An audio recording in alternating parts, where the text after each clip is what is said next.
Bonjour, bienvenue en votre centre. Je m'appelle Benjamin Soularue et aujourd'hui, je vais vous parler des besoins.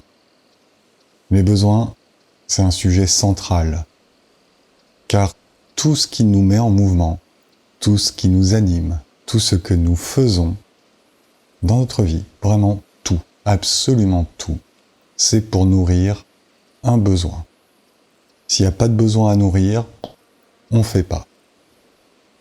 Mais avant de vous parler des besoins, je ressens le besoin de vous exprimer d'où je parle. Mon métier est la relation à soi. Et ça aussi, c'est un sujet capital, essentiel. La relation à soi, la communication avec soi, c'est ce qui nous permet d'être authentiquement nous-mêmes. Et du coup, de nous appuyer sur quelque chose d'hyper puissant dans notre relation à autrui et dans notre relation, notre manifestation au monde. Car s'appuyer sur soi, mais sur qui on est réellement, pas sur une personnalité construite, pas sur des peurs ou des élans superficiels, artificiels, mais s'appuyer sur qui on est réellement, nous donne une puissance phénoménale et un pouvoir créateur illimité. Et comme on ne nous enseigne pas à nous connaître, à avoir une relation avec nous-mêmes, parce que même souvent on met ce sujet de côté, parce qu'on n'a pas le temps, parce que ça ne nous semble pas productif, alors on ne se connaît pas soi-même. On connaît à peu près notre personnalité, celle qui est construite, on va dire la surface des choses, mais ce qui constitue notre être essentiel, très souvent nous l'ignorons. Alors il se manifeste par bribes, mais notre être essentiel, très souvent nous l'ignorons. C'est ce que je constate et c'est évidemment ce que j'ai reçu au travers des différents enseignements et des différentes formations que j'ai suivies et puis au cours de mon expérience, à la fois personnelle et professionnelle. Et cette expertise dans la relation à soi, je la décline sous de très nombreuses formes. Je la décline dans le déploiement intérieur, car, encore une fois, lorsque l'on s'appuie sur soi, alors on peut rayonner quelque chose de très différent de ce que l'on connaît. On peut s'exprimer pleinement, on peut laisser émerger complètement son potentiel. Et ça trouve des terrains d'application dans de très nombreux domaines, que je ne vais pas développer ici car ce n'est pas le propos. Donc sans vous faire mon CV complet, je tenais juste à vous préciser que la communication à soi est centrale dans ce que je vis, dans ce que je propose, et dans ma façon d'être au monde et d'accompagner les personnes qui me font confiance et avec lesquelles je travaille. Et si je vous parle de ça, c'est bien parce que la relation à soi, elle commence par écouter ce qui nous anime profondément. Les besoins. Les besoins qui nous permettent de nous mettre en mouvement. C'est un sujet que j'ai déjà abordé dans une précédente vidéo. Je crois qu'elle a 2 ou 3 ans. Et je me suis rendu compte que dans les dernières vidéos que j'ai publiées, je faisais souvent référence à cette vidéo.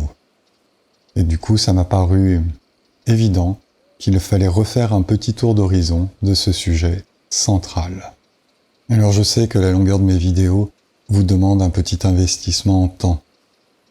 J'aimerais faire plus court, mais souvent les sujets que j'aborde, que je ne fais généralement qu'effleurer, pour vous en donner les différents aspects, pour vous inviter à les investiguer plus en profondeur, à les expérimenter un petit peu pour vous rendre compte à quel point ces sujets sont capitaux dans une idée d'être bien avec soi-même, de vivre la paix en soi, d'exprimer tout son potentiel, de manifester au monde qui l'on est réellement, en pleine confiance, avec des ressources d'énergie puissantes. Donc pour tous ces sujets essentiels, il me semble important de prendre le temps d'en envisager les différents aspects saillants pour pouvoir bien les intégrer avec des exercices pratiques dans notre quotidien. Et du coup, pouvoir les explorer, continuer à les faire vivre en nous, les faire naître en nous et les faire vivre en nous. À la fin des vidéos que je vous propose, il y a toujours une petite méditation courte de 5 minutes. Et ces méditations, elles ont toujours pour objet d'investiguer le sujet qui vient d'être traité. Parce que c'est chouette de le comprendre intellectuellement, c'est encore mieux de le mettre en pratique.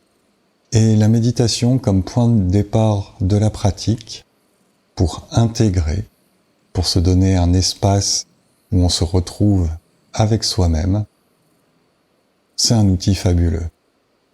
C'est un des meilleurs outils que je connaisse pour apprendre à se connaître.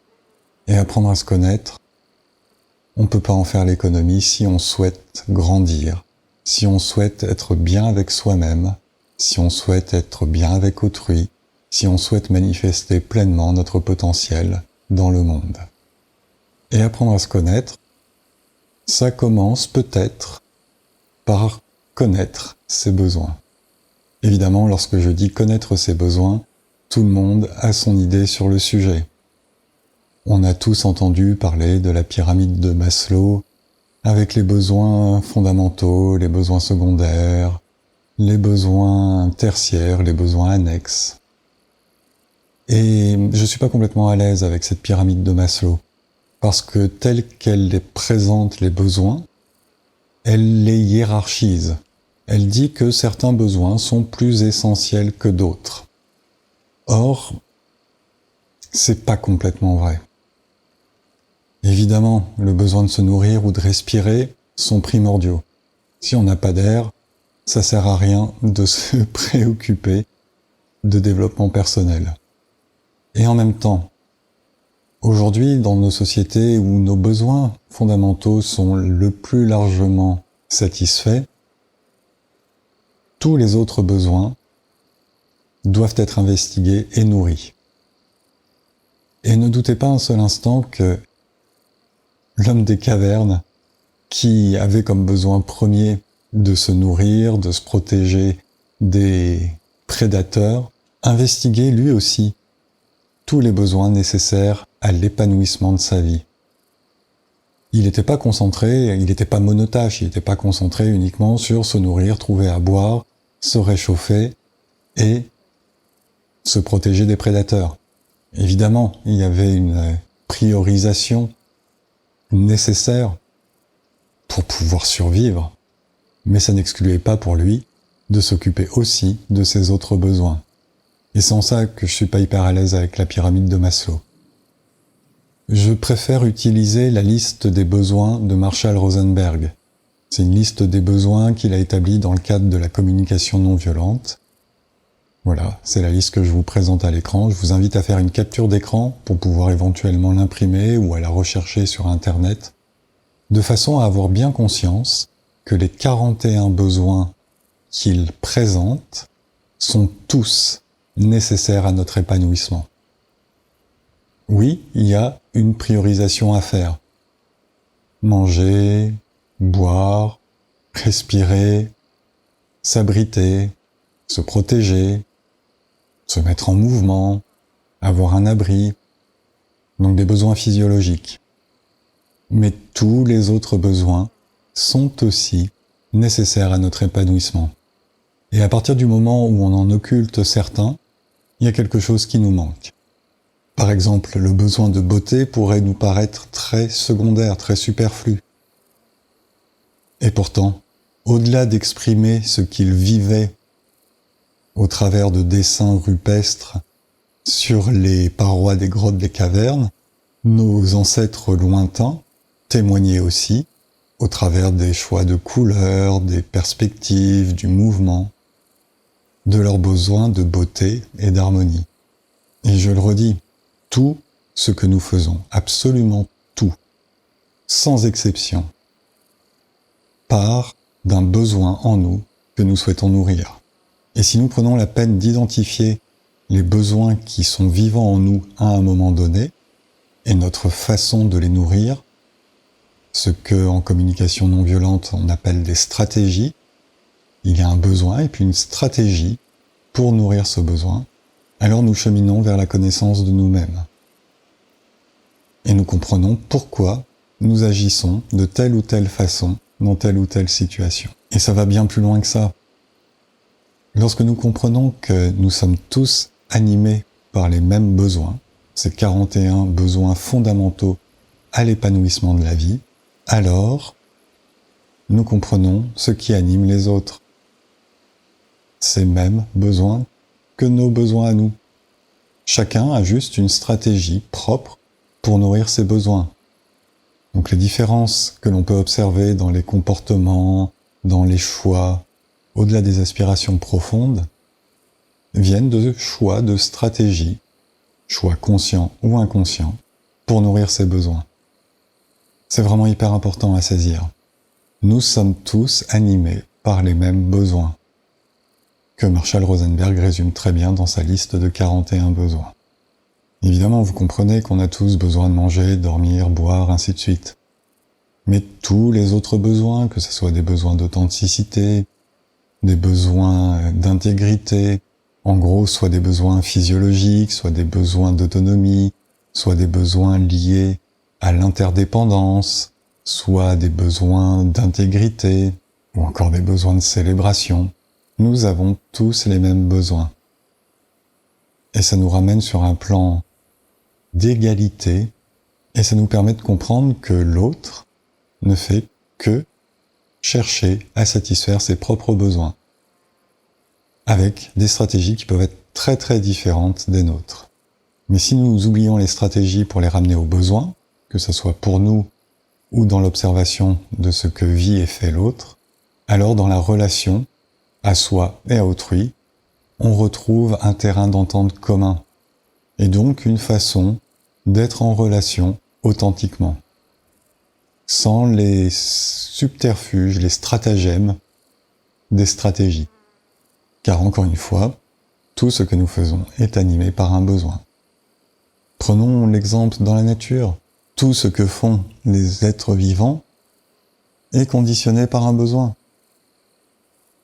Une plante développe des racines parce qu'elle a besoin des nutriments qui se trouvent dans la terre. Elle pousse vers le ciel et fait des feuilles parce qu'elle a besoin de capter la lumière. Un oiseau se met en mouvement parce qu'il cherche de la nourriture, ou parce qu'il cherche un partenaire, ou parce qu'il se déplace pour fuir un prédateur, ou parce qu'il explore pour découvrir et s'approprier un territoire. Votre chat se met en mouvement pour ces mêmes raisons. Et parfois il reste immobile parce qu'il a aussi, tout comme nous, un besoin de repos ou un besoin de communion. Il vient se mettre sur vos genoux parce qu'il a un besoin de proximité, ou un besoin de chaleur humaine, ou un besoin de tendresse. Tout ce que nous faisons, nous, êtres vivants, est motivé par la satisfaction d'un besoin. Et donc, connaître ces besoins qui nous animent, ça nous permet de savoir ou de choisir comment les nourrir.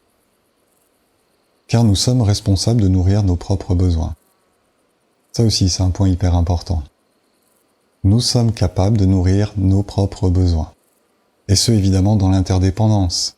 Nous avons toujours besoin de la contribution d'autrui pour pouvoir satisfaire nos besoins. Par exemple, nous avons besoin que des agriculteurs fassent pousser des légumes et des fruits de façon à ce que nous puissions nous nourrir. Mais ça, c'est une stratégie pour nourrir le besoin. Acheter des fruits et des légumes. Une autre stratégie pourrait être faire son potager pour faire pousser les fruits et les légumes. Mais même si on fait notre potager, on est dans l'interdépendance. Nous avons besoin de quelqu'un qui fabrique les outils qui vont nous permettre de faire pousser les fruits et légumes, et ainsi de suite. Mais dans la responsabilisation, il est hyper important de comprendre que nous sommes les premiers à pouvoir nourrir nos propres besoins. Après, nous pouvons le déléguer, mais tout en restant dans la conscience que nous nourrissons nous-mêmes notre besoin. C'est parce que je travaille que je gagne de l'argent, c'est parce que je contribue que je gagne de l'argent, et grâce à cet argent, je paye le travail d'une autre personne qui va me fournir en échange de la nourriture. Donc à la base, c'est moi qui nourris mon propre besoin. Et sur certains sujets, c'est hyper important d'avoir cette notion à l'esprit. Par exemple, dans un besoin de tendresse, je suis le premier à pouvoir nourrir mon besoin de tendresse. Si je délègue ça systématiquement, si je reporte sur l'autre la charge de nourrir mon besoin, alors mon besoin sera jamais satisfait. Et la relation à l'autre, en plus, sera pas juste du tout. parce que je vais lui demander quelque chose qui ne lui appartient pas. Si je nourris correctement mon besoin de tendresse envers moi-même, alors je ne suis plus dépendant de l'autre, et la tendresse que l'autre me manifestera ne sera non plus là pour nourrir mon besoin, mais plutôt comme un échange de tendresse, d'amour, d'honnêteté, de sincérité avec l'autre. Et j'insiste vraiment là-dessus. C'est hyper important de comprendre que nous nourrissons nous-mêmes nos propres besoins. Quand nous attribuons à l'autre la faute de ne pas avoir nourri notre propre besoin, c'est que ce propre besoin n'est pas nourri en nous, que nous n'en avons pas pris la responsabilité, que nous nous positionnons quelque part en victime, parce que nous avons une dépendance à l'autre pour qu'il nourrisse notre besoin. Si par exemple nous ressentons le besoin de respect, et que nous attribuons à l'autre la charge de nourrir ce besoin, en lui disant par exemple « tu m'as manqué de respect », c'est bien que nous ne nous respectons pas nous-mêmes. Si nous nous respectons pleinement et que l'autre nous manque de respect, nous savons que c'est son histoire à lui, qu'il parle de là où il est. Ça n'a rien à voir avec nous. C'est encore un autre sujet. Je vous renvoie à la vidéo sur les 4 accords Toltec, ne pas en faire une affaire personnelle, si vous souhaitez approfondir ce sujet. Mais ce que vous dit l'autre, ça ne le regarde que lui. Ça ne vous regarde jamais vous. Mais si par contre ça accroche, qu'on a l'impression qu'il nous a manqué de respect, c'est bien que le besoin de respect en nous n'est pas nourri. Et pour le nourrir, commençons par nous respecter nous-mêmes. Car si nous sommes dans le respect de nous-mêmes, le respect d'autrui va nous toucher très différemment. En fait, il va nous permettre, depuis la confiance que nous avons en nous, depuis le respect que nous avons en nous, de considérer pourquoi l'autre exprime un manque de respect. Parce que c'est pas par rapport à nous, c'est par rapport à lui dans son histoire. Et du coup de nous mettre authentiquement en relation avec lui, en l'invitant à préciser d'où part ce manque de respect. Qu'est-ce qui dans la relation lui pose problème? Et donc du coup, en quoi nous sommes miroirs de quelque chose qui lui pose problème de lui à lui. De la même façon que s'il nous manque de respect et que ça nous touche, l'autre n'est qu'un miroir. Il vient nous indiquer que nous ne nous respectons pas nous-mêmes. L'autre est toujours un miroir, c'est toujours un indicateur. Il est donc absolument nécessaire de nourrir ses propres besoins. Et donc absolument nécessaire de connaître ses besoins et d'entendre quel besoin a besoin d'être nourri à un moment donné. Et comment faire, me demanderiez-vous? Eh bien, devant le besoin, il y a toujours un sentiment, un ressenti, quelque chose qui se passe dans le corps, et quand on se concentre sur ce quelque chose, même quelques secondes, de façon très rapide, alors vient une image, une idée, un mot, une intuition. Et cette intuition, elle va nous donner la piste du besoin qui n'est pas nourri. Et si nous connaissons la liste des besoins fondamentaux, alors nous allons faire très vite le lien entre ce ressenti et le besoin qui n'est pas nourri. C'est hyper important de connaître cette liste, de la même façon que c'est hyper important de connaître les différentes nuances de sentiments. Car si nous n'avons pas de mots à mettre sur nos sentiments et nos besoins, comment les identifier, comment les écouter et comment les nourrir? Et pour ça, à nouveau, la méditation est un outil formidable. Parce qu'elle va permettre, en créant un espace de calme intérieur, de se concentrer pleinement sur ce que l'on ressent à un endroit du corps et de laisser du coup émerger le sentiment qui est associé. C'est-à-dire cette espèce d'intuition, un mélange entre un ressenti et une image, un mot, une idée, un concept. Et ça marche tellement bien, c'est tellement efficace. C'est un tellement bon indicateur de comment on se perçoit soi, ou comment on perçoit une relation, ou comment on perçoit une situation, beaucoup plus efficace que toutes les réflexions que nous pourrions mener sur le sujet.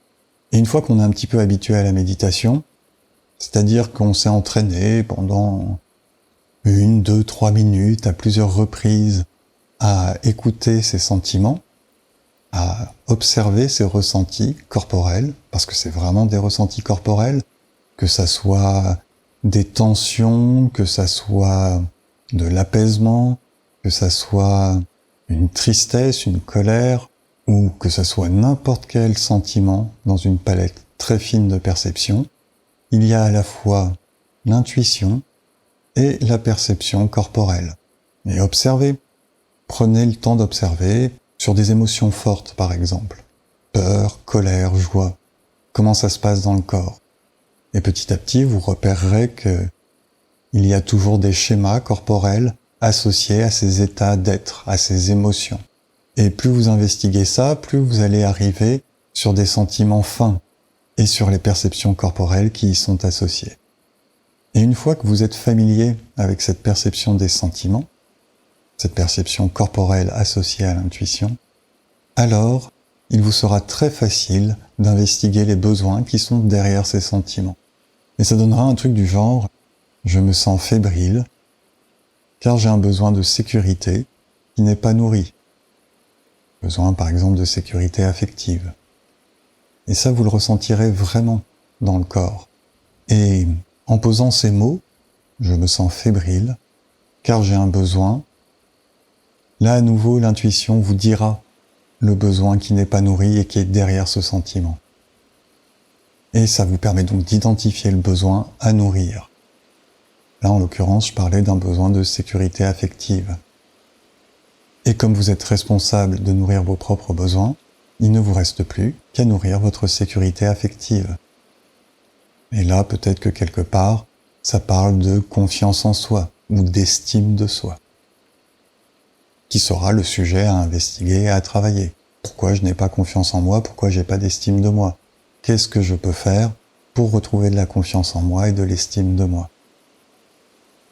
Vous voyez qu'on peut aller très loin avec l'observation des besoins, l'écoute des sentiments, l'observation des besoins qui ne sont pas nourris, et du coup la compréhension de là où on en est, comment on se perçoit, comment on perçoit l'autre, comment on perçoit une relation, comment on perçoit une situation, et de se mettre en mouvement pour nourrir le besoin. Et ça, c'est une façon de se connaître.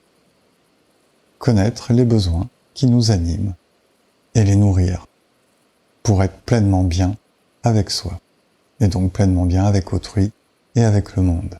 Et je vous propose de faire ce petit exercice méditatif, de contacter les sentiments et les besoins qui sont derrière les sentiments.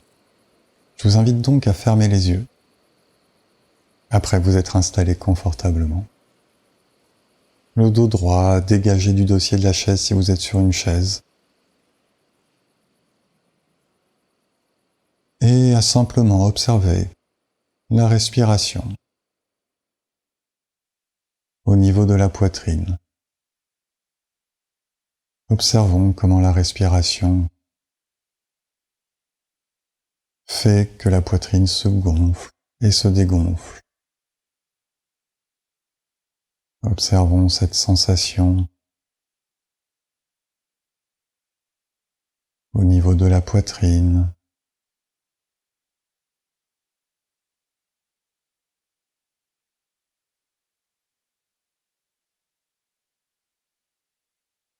Au niveau des muscles intercostaux.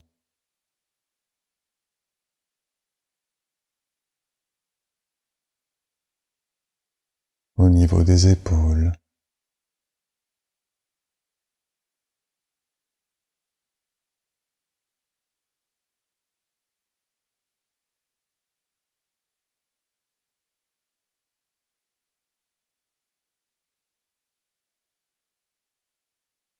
Et posons-nous la question,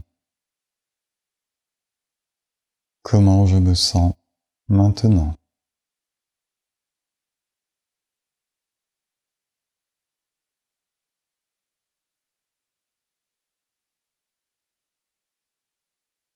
Il y a probablement un mot qui a émergé tout de suite lorsque vous vous êtes posé la question.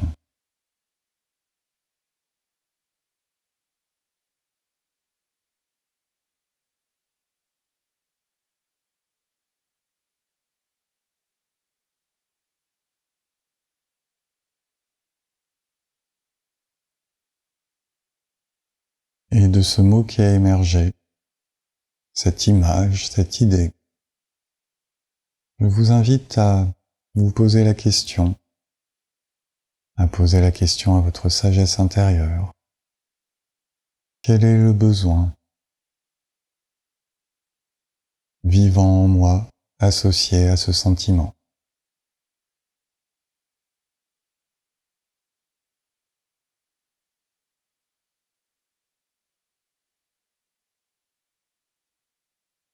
Vous pouvez aussi le formuler en vous posant la question: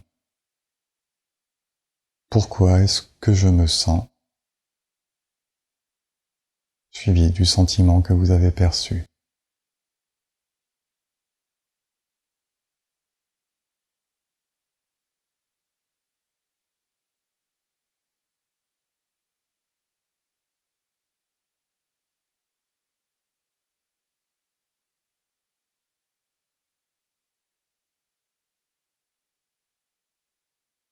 Voilà, je vous invite à rouvrir les yeux. Ce petit exercice que nous avons fait là pendant 2-3 minutes, à peine, peut être poussé un tout petit peu plus loin. C'est-à-dire qu'une fois que vous avez trouvé le premier sentiment qui émerge et le besoin qui est associé, vous pouvez continuer à contacter, toujours en posant la question pourquoi et en cherchant à aller plus loin. Parce que, comme on n'a pas pris l'habitude de nourrir nos besoins, il y en a souvent une palanquée qui ne sont pas nourris. Et donc, notre sagesse intérieure, lorsque nous lui posons la question, nous présente les besoins dans l'ordre d'importance ou de priorité du moment. Et derrière le premier besoin qui est présenté, il y en a très souvent un deuxième, un troisième, qui mérite aussi d'être reconnu et d'être nourri. Parce que le premier besoin d'un besoin, c'est d'être entendu. Car il faut pouvoir entendre le besoin pour pouvoir le nourrir. Mais très souvent déjà, entendre qu'un besoin n'est pas nourri en nous, ça permet d'apaiser le sentiment qui est associé et de nous mettre en mouvement pour nourrir le besoin. Et ainsi, de besoin en besoin, on peut remonter à ce que l'on appelle le besoin racine, qui est le besoin le plus profond en nous, à un moment donné, qui n'est pas nourri. Et là, c'est un sujet encore un petit peu plus vaste, parce que le besoin racine pas nourri est souvent en lien avec un traumatisme, avec une blessure qui n'est pas guérie. Donc là, on touche carrément à de la thérapeutique. Mais une thérapie que vous pouvez faire vous-même, déjà, en commençant par investiguer ces besoins qui ne sont pas nourris. Donc je vous rappelle le processus. Créez un petit moment de calme en vous. Observez comment vous vous sentez.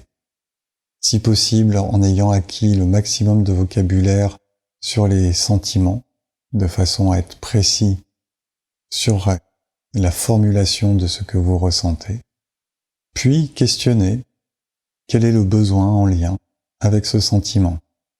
Et là, si possible aussi, en ayant à proximité la liste des 41 besoins nécessaires à l'épanouissement de la vie, de façon à pouvoir cibler correctement le besoin en question.